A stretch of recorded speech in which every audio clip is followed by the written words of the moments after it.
এখানেই রয়েছে এক অমূল্য সম্পদ, যেটা কৃষকরা ঢেকে রেখেছেন। এই অমূল্য সম্পদ দিয়ে তাদের জীবিকা চলে। তারা হয়তো বা একটা বছর ধরে এই অমূল্য সম্পদ দিয়ে তারা খাদ্য নিবারণ করবেন, ক্ষুধা নিবারণ করবেন, ক্ষুধা নিবারণ করবেন। আমি একটু আপনাদেরকে দেখাই যে এই অমূল্য সম্পদটা হচ্ছে কি। এই যে এই অমূল্য সম্পদটা পাহারা দেওয়ার জন্য রয়েছে পাশে একটা ছোট্ট একটা ঘর। আগে ঘরটা একটু আপনাদেরকে দেখাই। এই ঘরে রাতে একজন রাত্রি যাপন করেন। এখানে একটা আমাদের গ্রাম্য ভাষায় ফানির পাত্র বা বদনা রয়েছে, যিনি এই ঘরে থাকেন। তিনি এই বদনা দ্বারা এখানে আশেপাশেই মলত্যাগ করেন। যদি অনেক জরুরি কোনো ব্যাগ পায় বা প্রস্রাব বা এই জাতীয় যা কিছু আছে তিনি সেটাই করেন। এই যে ঘরের ভিতরে দেখতে পাচ্ছেন, দেখা যাচ্ছে কিনা জানি না, ঘরের ভিতরে রয়েছে একটা বালিশ, একটা কম্বল। এখানে দুজন ব্যক্তি এখন স্পষ্ট দেখা যাচ্ছে, এখানে দুজন ব্যক্তি অনায়াসে থাকতে পারবেন। দেখতে পাচ্ছি একটা কম্বল আছে, 3টা বালিশ আছে। এখানে তারা রাত্রি যাপন করেন এই ঘরের ভিতরে। এই যে উপরে হচ্ছে এই নাড়া বলে থাকি আর কি আমরা, হচ্ছে ধানের যে গাছ আছে, ধান গাছটা, ধান ঝরিয়ে যে গাছটা থাকে সেটা দিয়ে ঘরটা তৈরি করেছে। আর এখানে হচ্ছে বাহিরের যে শীতের যে আর্দ্রতা আছে, শীত লাগে না বললেই চলে আর কি।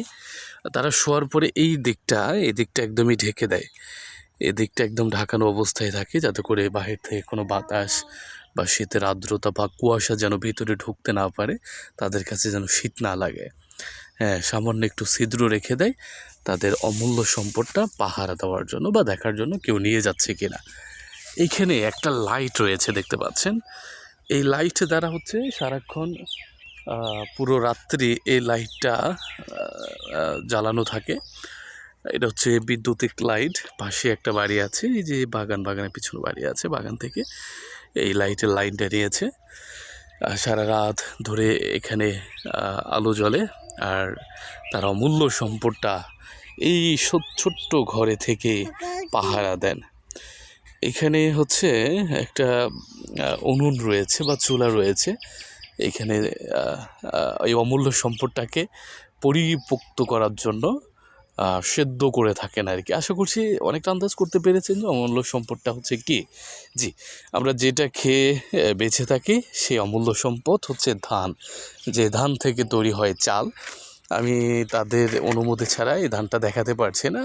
আমাদের গ্রাম্য ভাষায় আছে যে অনেকের নাকি মুখ লাগে। এখানে তারা কিছু সংখ্যক ধান রোদে দিয়ে রেখেছে, দেখতে পাচ্ছেন, এই যে রোদে দিয়ে রেখেছেন। আপনাদের এরকম কোন জেলায় আছে জানাবেন। এখানে মূল বিষয়টা হচ্ছে যে তারা এই ধানগুলো এই জমি থেকে, যে আশেপাশে জমি দেখতে পাচ্ছেন, এই জমিতেই ধানগুলো করেছে। ধানগুলো করে এখানেই কেটে, এখানেই সেদ্ধ করে, তারপর এখানে রোদে দিয়ে, এখান থেকে ধান চাল করে তারপর তারা বাসায় চলে যাবেন। হ্যাঁ, কারণ বাড়িতে তো রোদে দেওয়ার ব্যবস্থা থাকবে না, তারপর সেদ্ধ করার মতো ভালো পরিবেশ থাকবে না। হ্যাঁ, তারপর ধানের পজাগুলো অনেক দূরে নিয়ে যেতে হবে। সেই কষ্টটা তারা করছেন না। তারা এখানে ছোট্ট একটা ঘর বানিয়ে নিয়েছেন, হয়তো 1 মাসের জন্য বা তারও কম সময় এই ঘরেই তারা থাকেন। এই থাকার মজাটাই কিন্তু আলাদা। কখনো আপনারা থেকেছেন কিনা জানাবেন। আমার খুব ইচ্ছে এরকম একটা ঘরে একটা রাত্রি যাপন করার। যদি ইচ্ছেটা মনে ইচ্ছেই থেকে যাবে, কখনো পূরণ হবে না।